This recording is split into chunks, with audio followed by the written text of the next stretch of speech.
ममाङ्गानि वाक् प्राणश्चक्षु श्रोत्रमथो बलमेन्द्रियाणि च सर्वाणि सर्वं ब्रह्म माहं ब्रह्म निराकुर्याम् मा ब्रह्म निराकरोत् अनिराकरणमस्तु अनिराकरणं मेस्तु तदात्मनि निरतेय उपनिषत्सु धर्मास्ते मयि सन्तु ॐ शान्ति शान्ति शान्तिः. May all my limbs attain strength. May the body, mind, the life force, all sensory and motor organs, everything become perfected. All is verily and full, all pervading reality, the Brahman. Let me never deny this truth of oneness. May this truth never reject me either. May all the virtues needed to experience this truth in life be with me. Om, peace, peace, peace.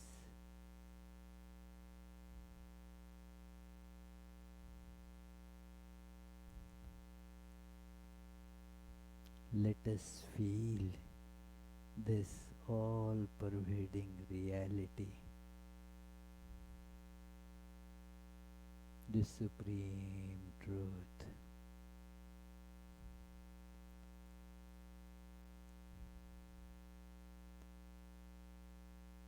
Which is beyond all manifestations, and yet the manifestations have no existence without it.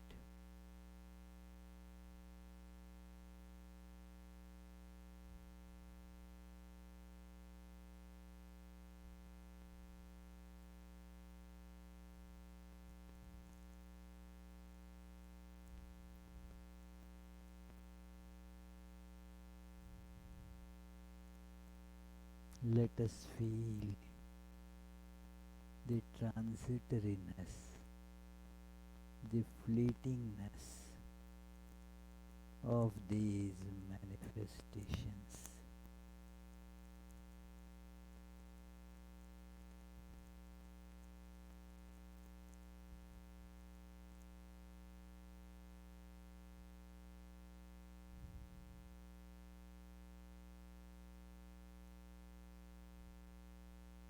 This will detach our minds from them.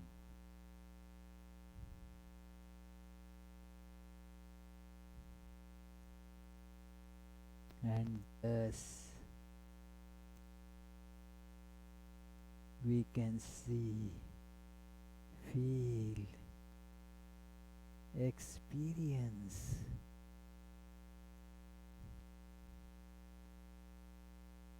the supreme reality.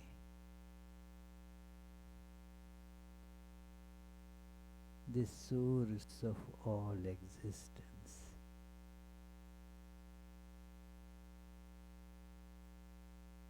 All consciousness and bliss, absolute.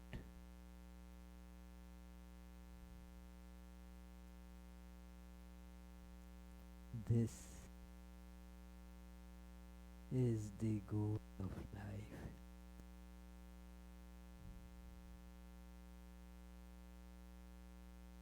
Om, peace, peace, peace.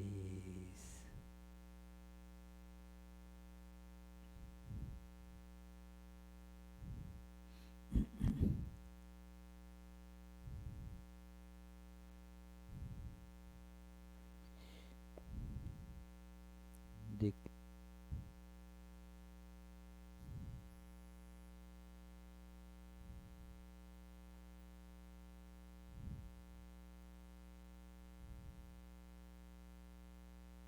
clicker.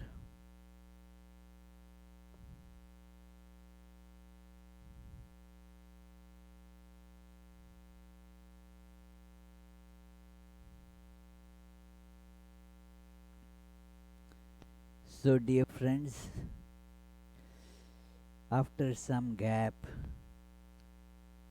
when I was in vacation, and you all were also on vacation from me, but that period is now over. We are back again. Hmm?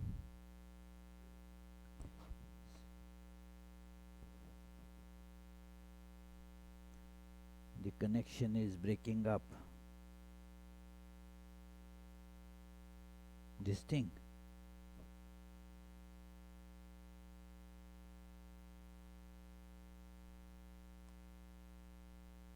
Okay, let us hope that now it doesn't break.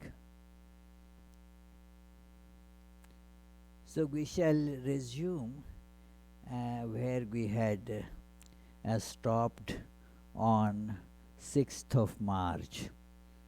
That when we saw at the end of the first volume of this great work, and begin from there. It is, let us begin with the opening chant. Janmadhyasya yatonvayaditaratashchartheshvabhinyaswarat tene brahmhridaya adikavaye मुह्यन्ति यत्सूरयः तेजो वारिमृदां यथा विनिमयो यत्र त्रिसर्गो मृषा धाम्ना स्वेन सदा निरस्तकुहकं सत्यं परं धीमहि. That from whom the creation, sustenance and dissolution of the universe take place, who is both the instrumental and material cause of it, who is omniscient, is the only one having self-mastery, being the one independent entity, who illumined the mind of Brahma with the Vedic revelation, whose wisdom is the wonder of even the greatest sages, in whom the combination, in whom the world of three gunas subsists, just as the combination of materials like fire, water, and earth subsist in their cause without changing their elemental nature, in whose consciousness there is nothing false. On that truth supreme we meditate. That truth supreme, the Sanskrit word is Satyam Param. The word Param has, of course, means supreme, but it has another connotation too, and that is that it is the reality beyond the fleeting appearance. That is, the word param also means transcendent, beyond. So, therefore, it is what we see and consider as true. Well, uh, you have to go beyond that to see the truth.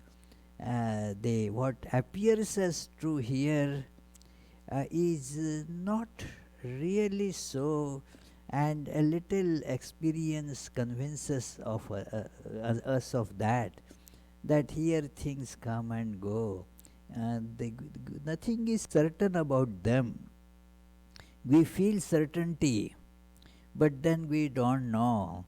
And now, in these days, we are experiencing it more. We had many plans, and then all those plans they just went haywire because something else that we had not thought of has happened. We cannot plan for everything, and so uh, who is controlling all this? What governs all this? Who is behind all these appearances which appear to be real, appear to be connected, and appear that, well, if we manipulate them well, our life will be full of happiness. But we soon see that those expectations don't get fulfilled. And so the thinking human mind starts pondering over that, well, what is then the reality? And then, especially when death faces us, or we face the inevitability of death very close to us, it is always close to us. When we will meet death, there is absolutely no certainty about it. We will meet death, that is certain. But when will that auspicious moment arrive? We do not know. And we feel that, well, it is far away. Although we see people dying around us, this is the wonder of our life, that although every day we hear the news that people are dying all around us, we feel, well, that is not going to touch me. I am going to be somehow beyond death. This is the underlying awareness working, making us uh, live in this world and think about it as real. So, but when uh, the story that we were discussing of the great King Parikshit, who was cursed by the son of a sage, that because you insulted my father by garlanding him, mocking him as if you are garlanding, you put the garland of a dead snake around his neck, and so you will die within 7 days by the snake bite. The snake, you were putting the snake on my dad's neck. Now you will see the great snake Takshaka. It is supposed to be in a celestial being in the form of a big snake that is going to kill you. You will die with its bite. So, and then the father of of this boy scolded him for cursing the king like this. It was, he said, a very rash act on your behalf. Anyway, the king, when he learnt about it, he already was feeling repentant of his act, but when he heard the curse, he felt, well, that is very good. He was always devoted to God, but felt that the concerns of the world are somehow uh, taking my time, taking my attention. I am running after those things to fix those things and enjoy this world. and so had kind of forgotten the real goal of life, forgotten the essence of all this universe, the God, the Hari, the supreme truth. I had forgotten about that. Now, this curse, therefore, is actually a boon for me. It has reminded me that the death is at hand. Mm, that it is told in a beautiful Sanskrit verse that Ajaramaravat Prajnaha, that thinking that you are kind of immortal, you go vidyam artham cha chintayet, you go to get the worldly knowledge and money and all the enjoyments, thinking that there is no hurry, okay, doesn't matter. But the most important thing in life, गृहीत इव केशेषु मृत्युना धर्ममाचरेत. Know that the death has held the tuft of your hair. Your hair is being held by death. Knowing this, follow the scriptural or the righteous things in life, the path of righteousness. Follow it. There is no time to waste. Other things, earning money or earning more knowledge of the world, how the banking system works, how this coronavirus is going to spread, all those things, they, okay, that doesn't matter really. It is, you can think that, well, that I can learn tomorrow. No need to having hurry about it. Think about them that, okay, that can wait.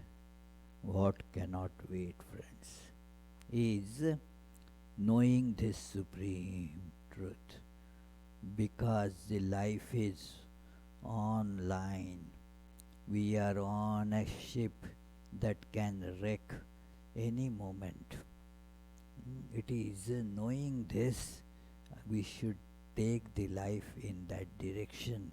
The great pious king sees that this curse has actually has given this awareness to me, and so he decided to stop everything about this running the kingdom and all, told his son that, okay, now you are the king.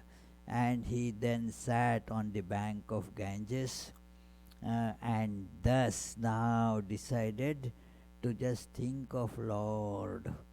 And seeing this pious king sitting like that, a great assembly of sages appears there. They started coming to see the last days of this pious king.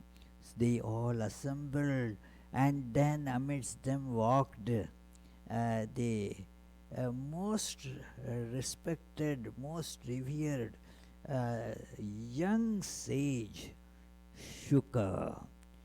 Shuka was born knower of Brahman.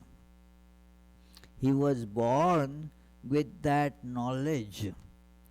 His father was Vyasa, and then, as I had discussed it earlier, what we are studying as Bhagavatam is actually coming through various stages to us.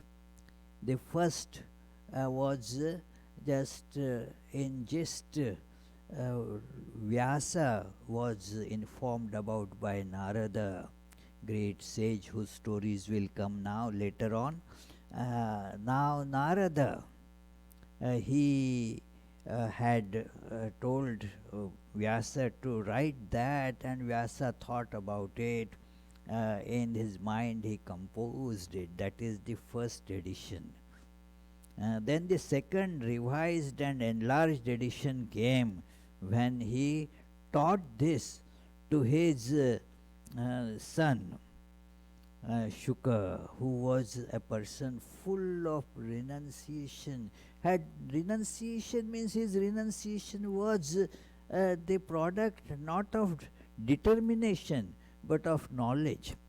To resolve that I will renounce means you then separate yourself from home, hearth, everything, and refrain from all sorts of physical or mental enjoyments, and try to immerse yourself in the reality. This is, you determine, you make a resolve to do that. But when you see that this world is unreal, then you don't have to make a resolve at all to avoid it, or to think of God with determination. That becomes an automatic outcome of this knowledge, that you may think, when you see the apple, it is that I would like to eat it. But then you see that no, I should not eat it. Firstly, why should I take up this apple? There are others also who may like it, and it doesn't look good, it doesn't belong to me. What will people say if I just pick it up? So you refrain from it. That happens when there is a gathering and there are different food items kept, very nice, delicious things. But then people take it looking, well, how many people are there? That is a good thing that they do that. And so, even though they want to take more quantity or more different things, they see, that's not good. So, they kind of with mental effort refrain from it. Then all the things just remain there, and so at the end the organizer actually had to announce, oh please take all this, otherwise it will just go waste, please. And then people, okay, so I will take one muffin or some such, yeah, I like croissant, so I will take a croissant. Earlier it was there, but I had refrained, determined, no, I should not take it.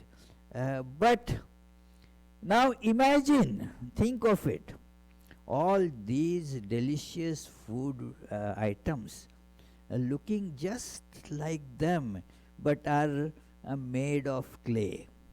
A croissant made of clay, apple made of clay, a muffin, a pastry made of clay. And will you go to take it once you know that they are made of clay? Will you have to resolve, no, I will not eat. It is clay, it is not edible. That knowledge will automatically bring renunciation. All the desire to eat that will automatically go away as a result of this knowledge. And that was how Shuka's renunciation was. He was seeing that this world, these different forms, it is all one God pervading in all of them. He did not therefore get in the least attracted by any of these things ever.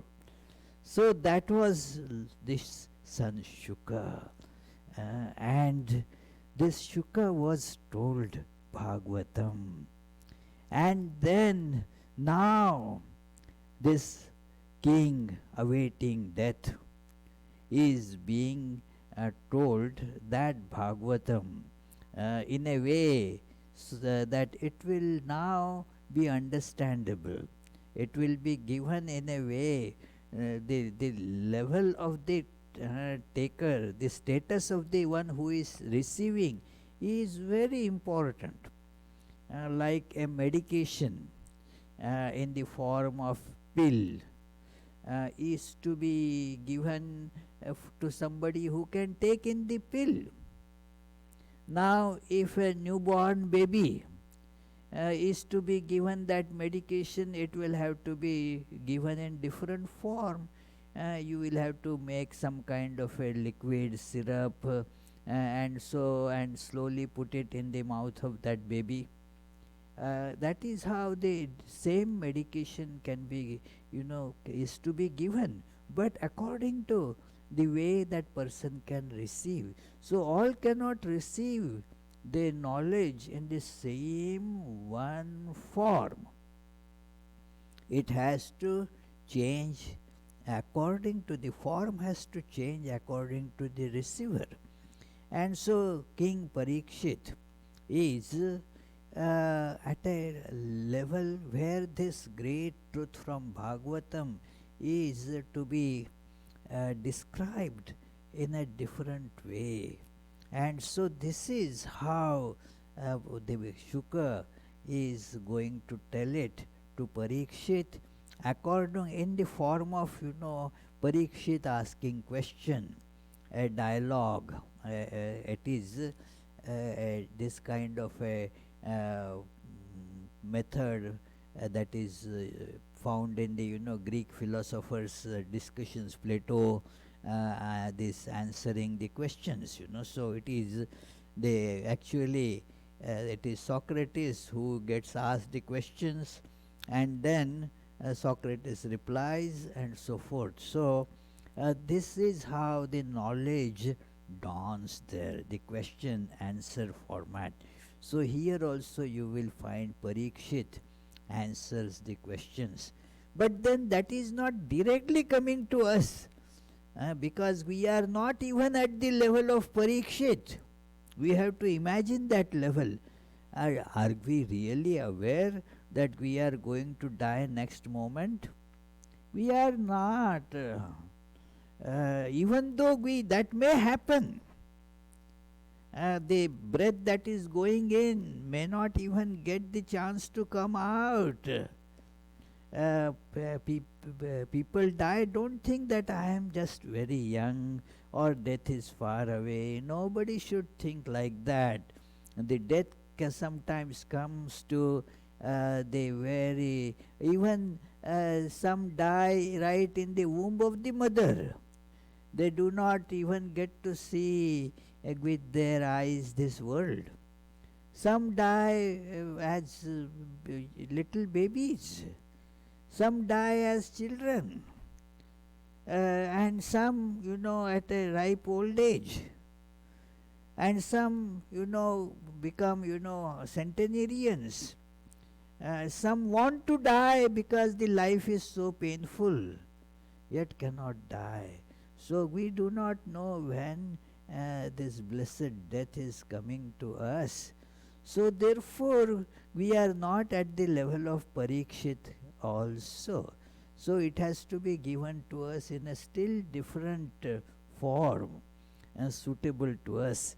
So this is how the Sutta is telling the sages there, that Shaunak and all, that they are asking questions to this Sutta, that what is happening, and then the Sutta is narrating to them, and that all has been as it were written down, compiled by somebody, and that is the book that we get now as Bhagavatam.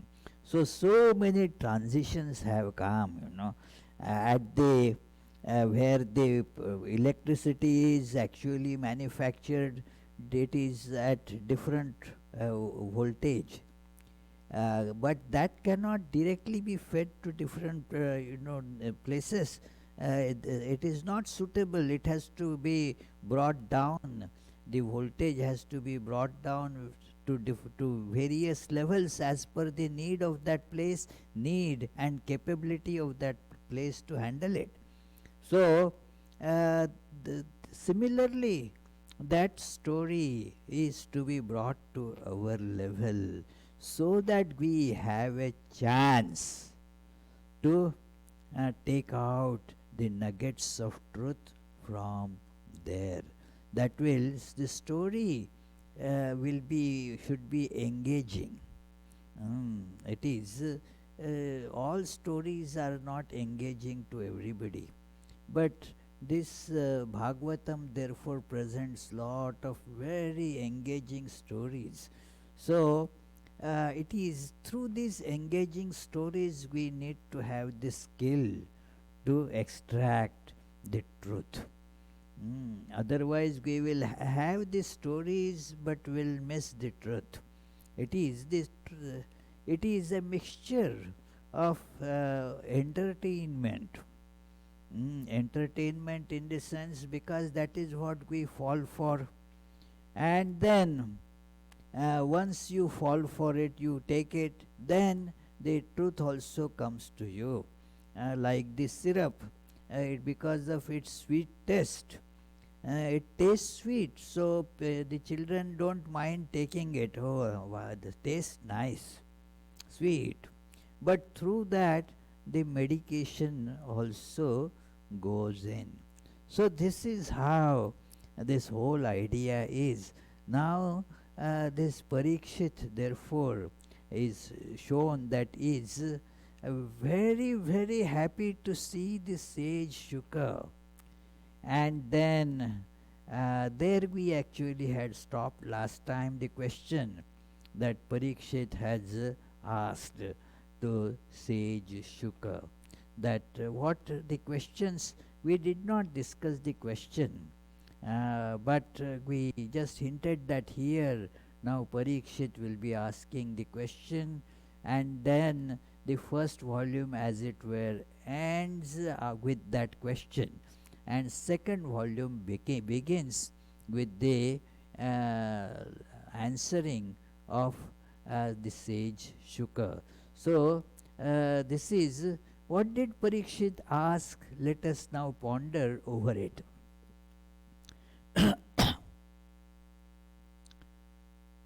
What constitutes the most important duty of a person who is facing imminent death?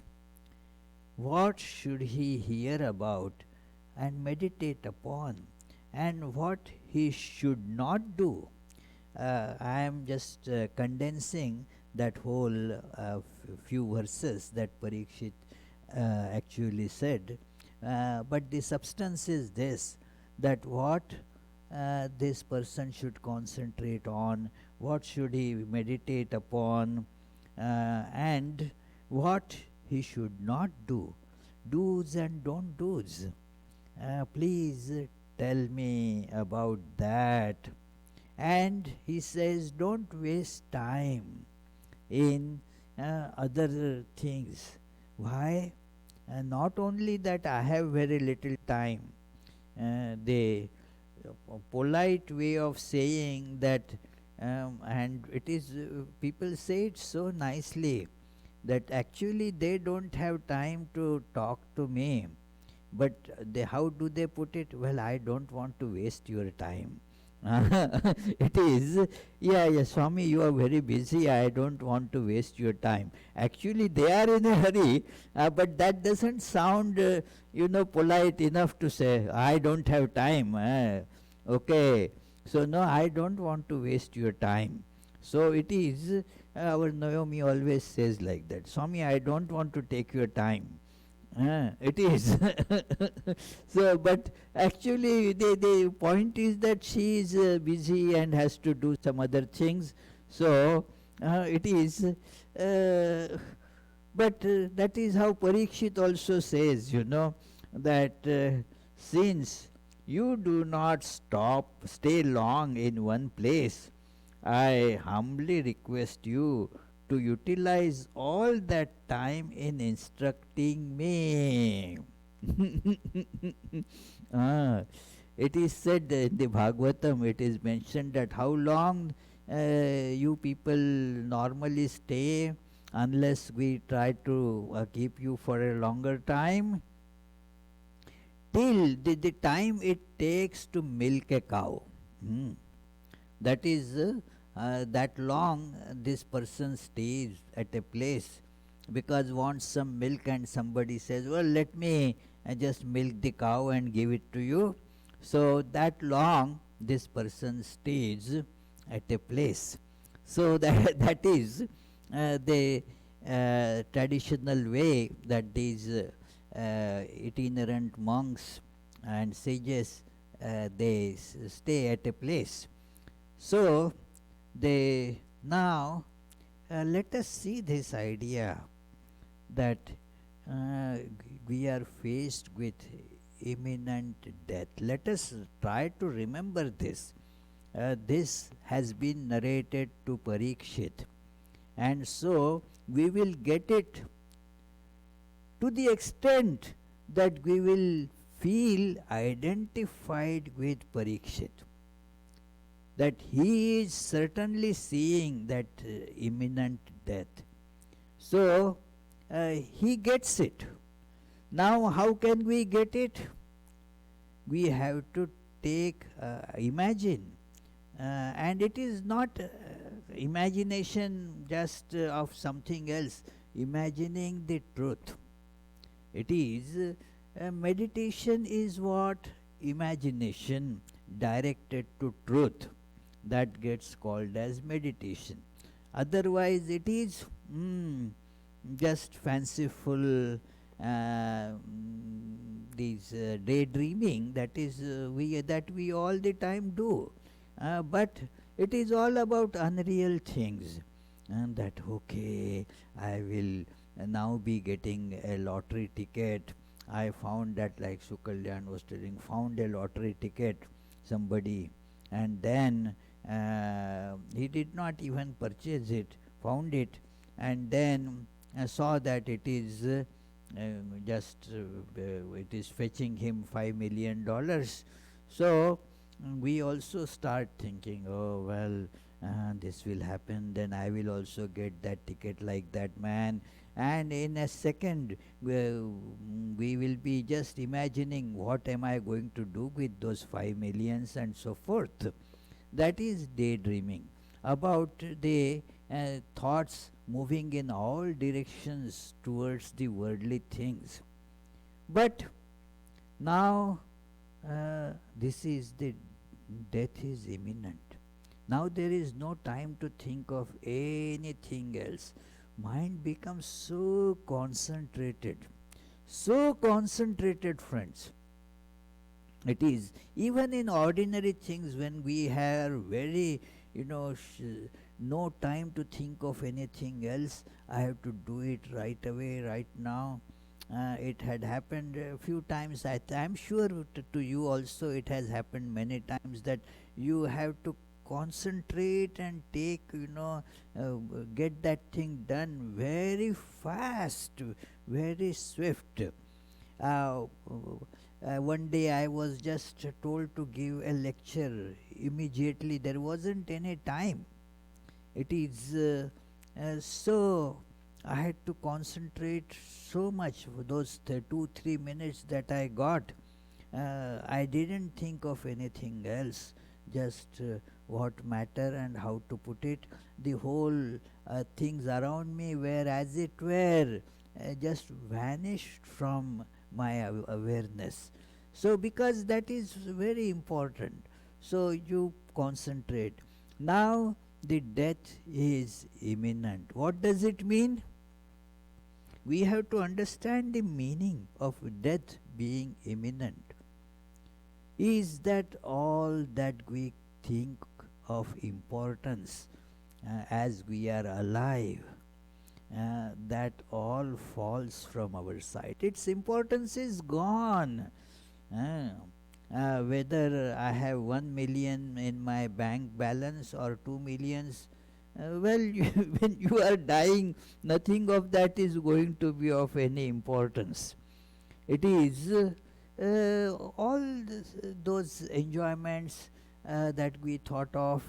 It is seeing all different places in the earth. I have yet to see how the river Amazon valley looks like. These days, most people do not even know of Amazon as a river. They think it is that online that marketing portal. Amazon means that it is. So, mm, I want to see that, and all those things just are wiped out of our awareness because this is now the death is coming. All those things they are gone. Death is imminent. All that is now left behind. It is all gone, forgotten. A new chapter is going to open. So, this is the meaning of death being imminent. So, all those things which made sense when we were alive and we were going to be alive for a long time. And then those things made sense, making plans. I had told you that incident reported in the local newspaper some years ago. It was such a beautiful answer, and it is really carved on my mind that a couple, very elderly couple, won a big jackpot, and the reporters went to ask, okay, congratulate them, and then ask how are they going to spend this money. So when the lady was asked that what plans do you have to spend this money, she said, well, at this age I even do not buy green bananas. So that is the level, that well, no plans for tomorrow. That is what Jesus said, that the worries of the day be enough, that don't plan for tomorrow. It is now when the death becomes very close, imminent, those words start making sense to us. Otherwise, all that, how to expand my business to other countries, yeah, it is good, you make plans, all that, because you are sure that if somebody says to you, can you lend me $20,000, I will return to you with 25% interest after 1 year. I calculate immediately, oh, that man certainly has enough collateral, and yeah, anyway, $20,000 are sitting with me, and then I will, after 1 year, I will earn so much, so let me give. But suppose that you are going to die next day. What does it matter whether you make more money or not? It doesn't make any sense to you. So, all our calculations, our actions based on those calculations, they all take a completely different turn when we see that the death is imminent. That is why study of Katha Upanishad is a great study, and the most important starting point there is that this young boy now is meeting death, the death and the young boy, because there is no teacher better than death. Death is a great teacher in the sense it opens our mind to a truth, the truth that does not come and go. It is ever present, and thus this becomes the starting point, that Parikshit now therefore has no desire left for any earthly enjoyment, no craving is left for that. The mind is all fixed on that God, and so he says, so don't waste time, just give me these instructions. And so this Shuka starts answering. It's a great beginning. We will not be able to finish this. And let me, friends, warn you, if you are looking for many entertaining stories, this second volume doesn't contain much of that. This is second volume is rather short, but very rich in philosophical and spiritual content. It is therefore considered probably as the some original Bhagavat that was there before its expansion is this second volume. Many scholars think like that, that this got further expanded with lot of stories, but this second volume uh, is thus contains the great gems of these truths about who we are, what is this world about, and what is the nature of the absolute truth. So this Shuka starts answering that, imagine, we should try to connect to it mentally, that I am also sitting there. That when the story is being narrated, this Parikshit is asking the question, and then all the sages are seated there, intently listening to what is being discussed. So just imagine you are also there. Let us imagine, yes, I am sitting amongst all of them. It is that is the best way to feel that truth. I know now this class is being heard mostly by people on internet. Will also be heard later, but this would be important that let us feel that I am in that assembly of sages that is shown, in this picture, that yeah, so many sages are sitting there to interested in absorbing these great truths. So let us feel that I am also one of those, because each of us has a sainthood. We are all, if not sages right now, we are all sages in making. Mm. Sages in making. This is true. It is sooner or later we will all have to come to this understanding. And it is somebody could be very close to it, somebody may be apparently far away from that, but we all have to come to this stage where we have no other desire but to know about God, to feel God, to experience God. So Shuka started saying that excellent is your question and it is beneficial for the world. It will bring immense devotional material for the people.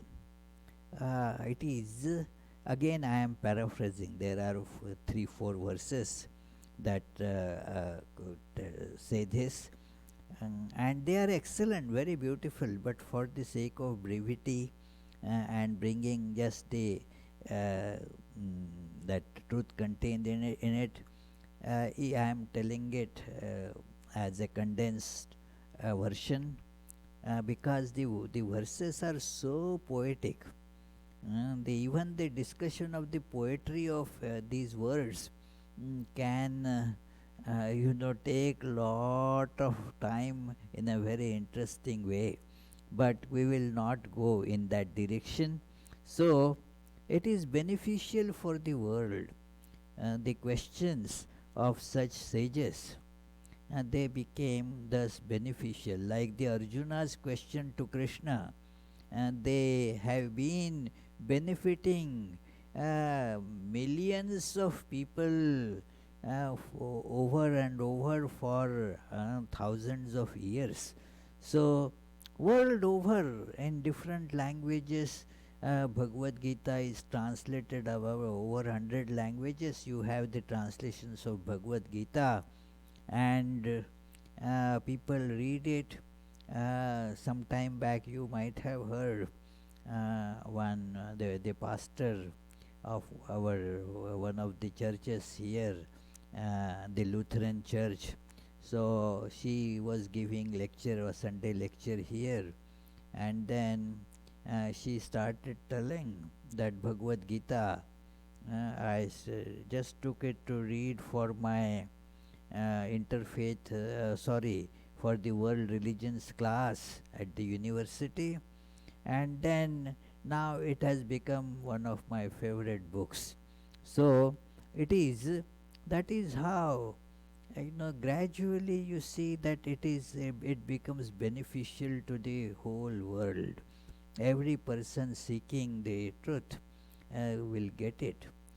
Those teachings of any great sage are like that. So we see this, that it is beneficial for the world. The question of Arjuna and the answer received was not beneficial just for Arjuna, but through that we all got the succor for our life. So it is and it is immense devotional material for the people, because the question is pertaining to the to something, and that is beyond death. So you are now anyway at the threshold of the death. One of our very learned and wise Swami, very saintly person, used to tell that imagine that you are lying on the funeral pyre. Imagine that you are already there. It is because that is the as body, that is the destination. You will be buried, and that is the idea in this. On the Ash Wednesday, the Christians they follow Ash Wednesday and Lent. That will all be soon ending with Passover and all. But it is the idea is that feel that you are from the ash. You become ash. Just from the dirt you come, and unto dirt you go. So it is that that with death, and you are going there. It is so you now start thinking that you take a flight, like our Yona. She suppose takes flight to Romania. Now already she is on the flight to Romania, and then now she is just, the mind is thinking, what should I be doing after getting there? This part is already done. I am in the flight, and so it is I will be in a few hours, the flight will be landing in what place do you land? Okay. So yeah, it is there. You plane lands, and then now you are already thinking that what am I going to do after getting. I will be meeting my family at home, and these I will remember. I will have to give them these things, and so forth. So already this part is done. Travel. It is so physically our body is going to die. That is, we are already in the plane for that. Now what after that? So what? Just think about. So Parikshit is thinking that everybody has to think about that. So that is the truth where now the devotion is the way for that. So through devotion, this truth emerges, and this is not actually looked for by many people and is not available either. It is therefore the scriptures say that rare is the person who seeks it and rare is the person who can give it. So it is for people attached to the life of flesh, there are hundreds of other things to hear that increase the attachment to the world. Half of their life is spent in sleep and enjoyments and entanglements of the flesh. Remaining half is spent in hard labor to earn money for it. That is how, very succinctly, the life of ordinary people running after enjoyments and attached to this body and the flesh, it is the world, is described. That make lot of efforts to earn money, and then remaining half of life is to have the enjoyments and rest. So that is how it is that very Swami I referred to used to say, if I ask people that, well, why do you work so much? Well, if I don't work, how can I eat? Where shall I get to eat? And why do you eat? Well, if I don't eat, how can I work? So it is all that kind of a cycle. Nothing goes beyond. Just keep on. That is why this is called the beautiful Sanskrit word samsara. Samsara means just going on a circular path again and again and again, no end at all in sight. So this is samsara. So that is the, and he says further that so the way for seeking liberation and attain to fearlessness is to constantly listen about the Lord, who is the all pervading self. He alone should be remembered and praised. The goal of all spiritual aspirants following any of the paths is constant full remembrance of the Lord. Even those great ones who have transcended the realm of the relative and thus are established in the absolute, joyously sing praise of Hari. And this is how they that what one should do. And this is a verse that of course beggars more discussion, more contemplation. So we shall take it up for study. We read it today, but we shall take it up for study next Friday. And right now, so we shall conclude with the closing prayer of this, and then if you have any questions you can ask, and then we shall conclude with the with another chant as we have been doing. Nigam kalpatarurgalitam phalam शुकमुखादमृतद्रवसंयुतं पिबत भागवतं रसमालयं मुहुर्हो रसिका भुवि भावुकाः. Oh, devotees, quaff, quaff to intoxication this nectar of the fruit of the tree of Vedas, flowing from the mouth of the great sage Shuka and mixed with the ambrosia from his words.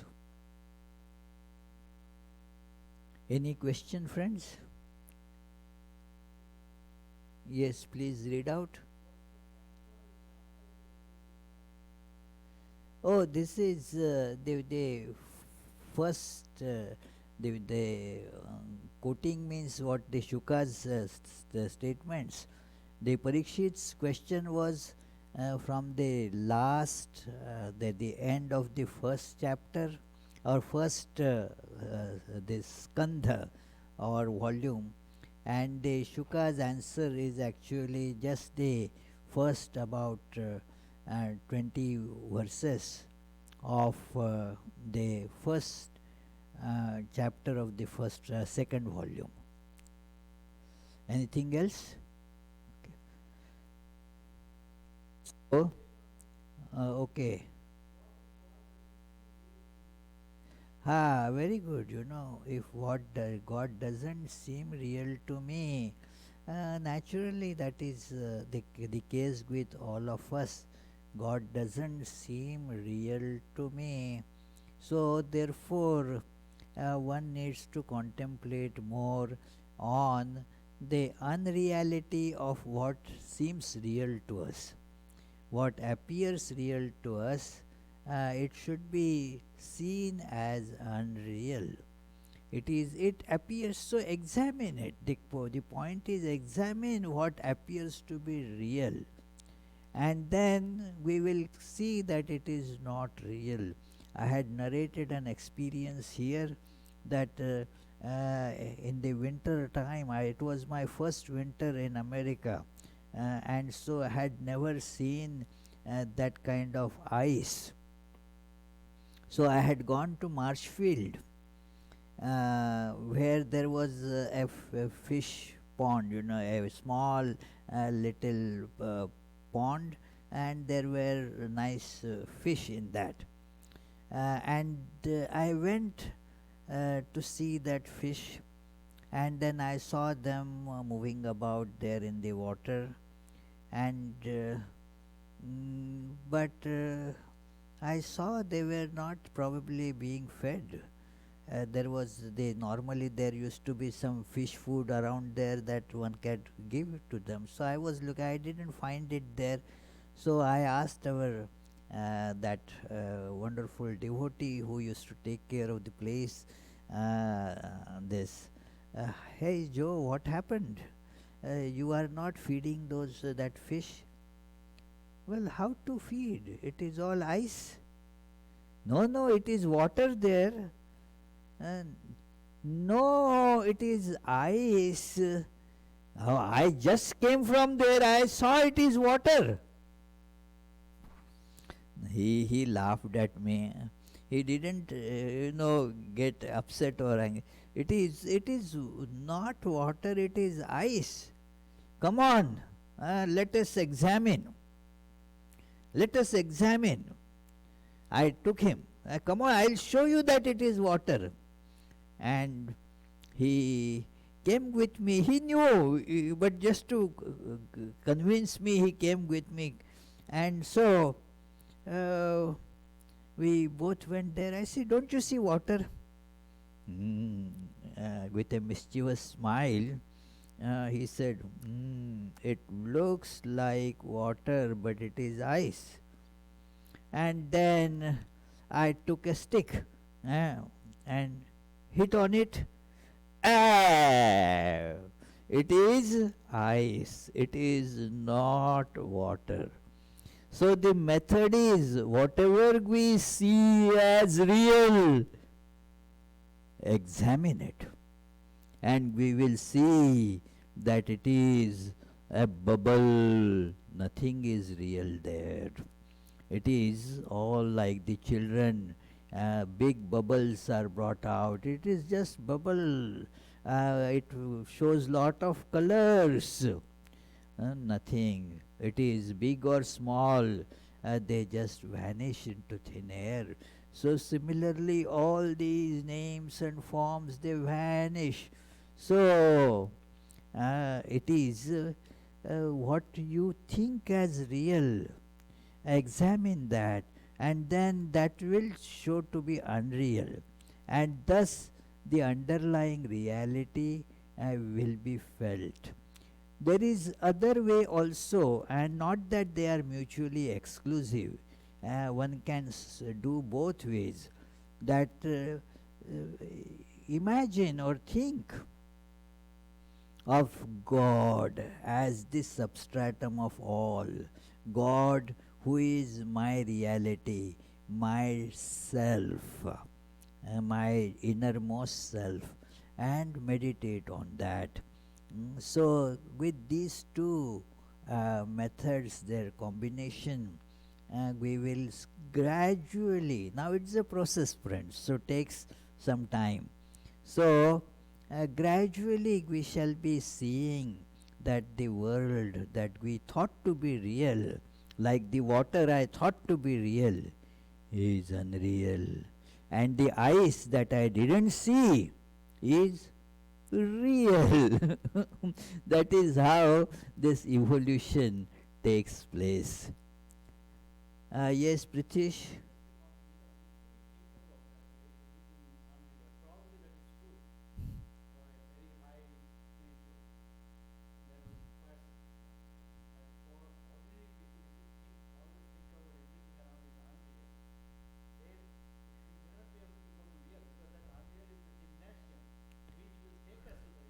Well, but even then, when you go to gymnasium, you do not go to change the things in gymnasium. So that is the difference, that it has just, it is, yeah, it is gymnasium, but we have to take it up as gymnasium, as going to gymnasium. And so you already have the idea of its being unreal. It is that unreal in the sense that you are not going to there to change this world. It is not possible to change it. That illusion, when we take out that illusion already, 75% of these attractions of the world vanish. Why this world keeps attracting us is because we don't see the work here as a gymnasium. It is we want to achieve something from it, and that is where the delusion and bondage comes up. So that will actually, it is the part of this next that it will come, that in by whatever path one goes, that the path is a process. So it has to be there, like that. It is that a process we have to follow for this. Now, process also is a part of the world and so unreal. It is, no, no, its utility is there if we go, but it is, utility is a word that if we utilize it as a spiritual aspirant, then it is utility. Otherwise, it keeps on binding us. So we go further and further away from the realization of truth, and therefore your question is, your comment is very correct, that we have to learn to use these perceptions as a means to go beyond them. Yeah. So let us conclude with the closing chant.